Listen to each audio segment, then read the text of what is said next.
Barangay chairman at kanyang bodyguard sugatan matapos tambangan sa Abra at Sultan Kudarat binulabog ng pagsabog sa bisperas ng kanilang pista.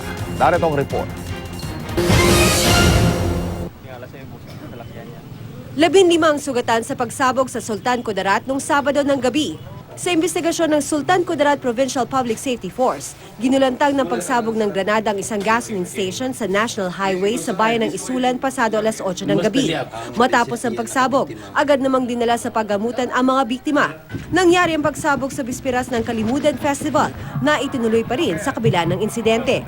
Ayon naman sa pulisya, tinutukoy pa nila ang grupong nasa likod ng pagsabog at ang motibo ng mga ito.